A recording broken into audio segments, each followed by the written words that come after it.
Hello friends, hope you all are doing well and staying safe. Welcome back to yet another video of the Football Mania, and I just cannot experience or imagine what I am seeing in this World Cup. This is one of the best World Cup starts which I have seen right since the time I have been following and watching football, and let's be honest, it has been a real privilege to watch the Southeast Asian and the Asian teams doing so well. It has been one of those tournaments where anything can happen. International football is just truly brilliant. And yesterday was yet another example why we should see the World Cup, because it is totally unpredictable. Germany coming up against Japan. I just knew it that this Japan team had something about them which could take the entire world by storm. This is a team which was training so hard for so many years. They have a project where they want to see Japan lifting the World Cup by 2050. That is how long they have been preparing. They have been training players since the age of 5 and 6, and you just see that kind of cohesiveness within this team whenever they take to the pitch. And coming up against the mighty Germans, I was expecting obviously Germany to boss the possession and control the game in the middle of the park. Hansi Flick had a very surprising selection. He took Schlotterbeck and Rudiger as the centre back partnership, and he put Niklas Sula on the right back position, which is something where he is not used to playing, and obviously that was going to be one of the major problems. I never knew that he would start Sula at right back when he had the option of Tilo Kehrer, who has been quite consistent wherever he has played in the back line. And obviously I won't take anything away from Japan. Let's talk about the first half.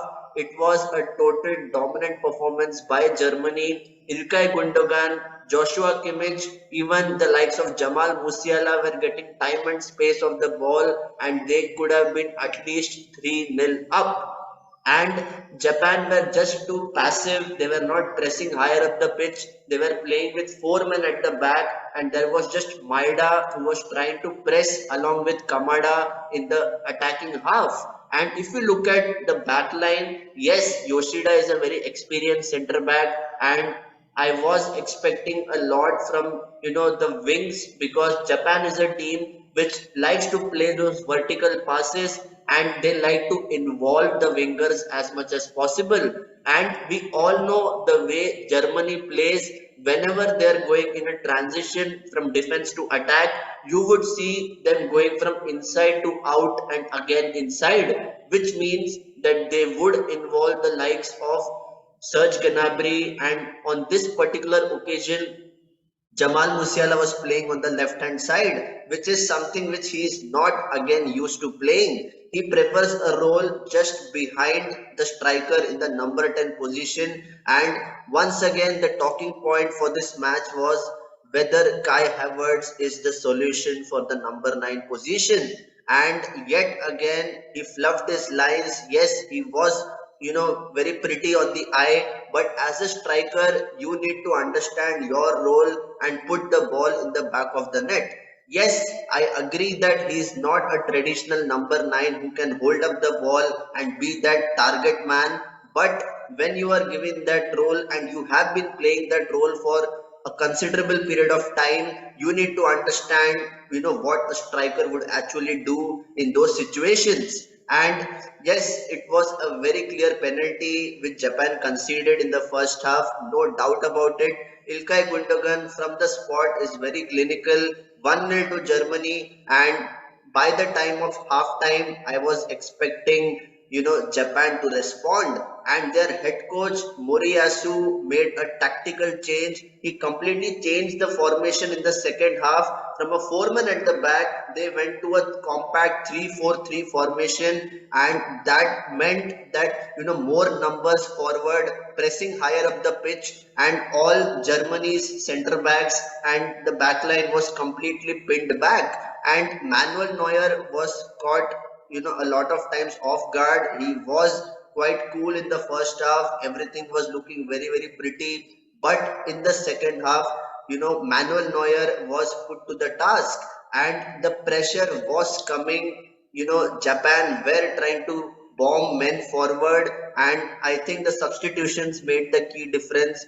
Takehiro Tomiyasu, who has been brilliant for Arsenal whenever he has been called upon by Mikel Arteta, was once again very, very crucial as the fullback because he's a fullback who can overlap, who can give you width, and obviously whenever he plays, he is very, very defensively sound. And nothing to take away from Sakai, who was also having a brilliant game. But I just feel that Tomiyasu was offering a little bit more going forward. And talking about the second substitution, Takumi Asano, who was obviously Arsene Wenger's future prodigy. He had been called upon by Arsenal. I think there was some work permit issues because of which he could not play for the Gunners when he was signed by the English club. However, Asano came off the bench and he was the game changer. And whenever he was making those runs, Rudiger was not knowing what to do. He was trying to maintain the high line so that Asano becomes offside. But that is how the winner came.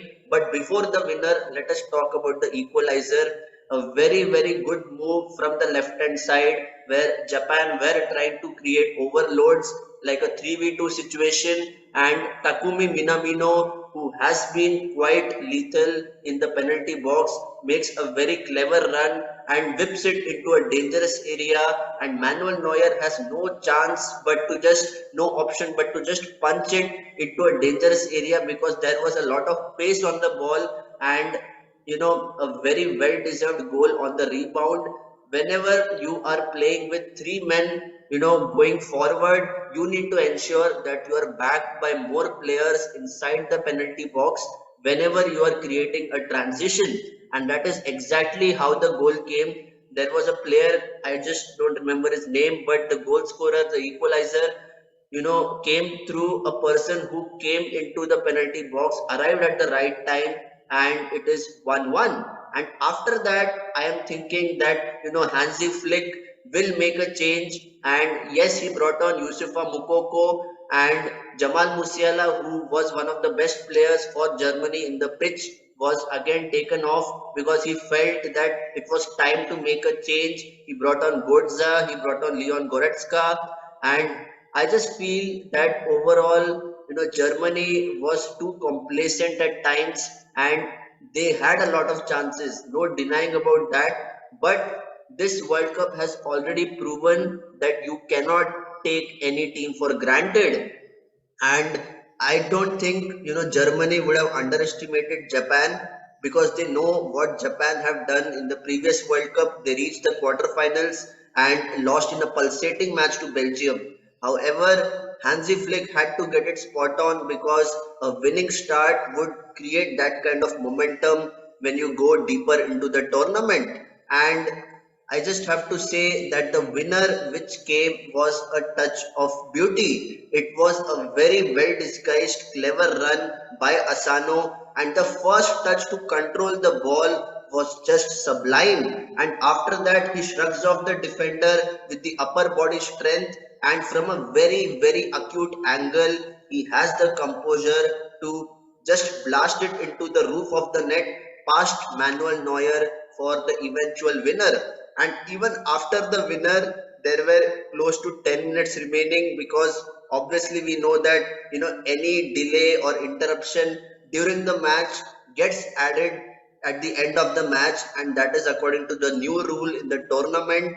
And I think we saw 7 minutes of stoppage time, and even after that, whenever Germany was looking to threaten, there were enough Japanese players who were ready to defend for their lives. And I feel that Hansi Flick got it wrong by a few selections, and I would say that they have a lot to ponder over going into that crucial heavyweight match against Spain in their next encounter. And I'm sure Hansi Flick would ponder over the thought whether he needs to make a tactical change. Can he put Sula in the centre back position and field carer, because carer is a very natural right back, and he also has to start Leon Goretzka.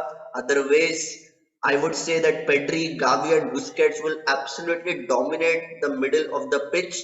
And I feel that Havertz is not the solution as the number nine. You have a player like Yusufa Mukoko. Yes, agreed, he's 18, but he is a very, very natural striker, and Havertz is not. So clearly, something is not going right, even in spite of all the dominance in possession and shots off target or on target. Germany should have been more clinical in front of goal. That is the main reason why they did not win the match. And Japan, whenever they got the opportunity, they were clinical, they were trying to take higher risks, and that eventually paid off. So, guys, this has been a fantastic start to the World Cup. There are just 4 days which have gone by, and it has been absolutely amazing. Every match has been worth watching, and I would urge anyone who does not even follow football, please at least watch the World Cup, because it is very, very unpredictable, and I won't like to make any predictions right now because anything can happen. So guys, I would love to know what are your thoughts about Japan's stunning win against Germany. Who was your man of the match? And if you like this video, please do me a favor, hit the like button and hit the subscribe button for regular notifications. And I would be bringing you a lot of content in the build up to this World Cup till the 18th of December. So please stay tuned. And until next time, stay safe and take care.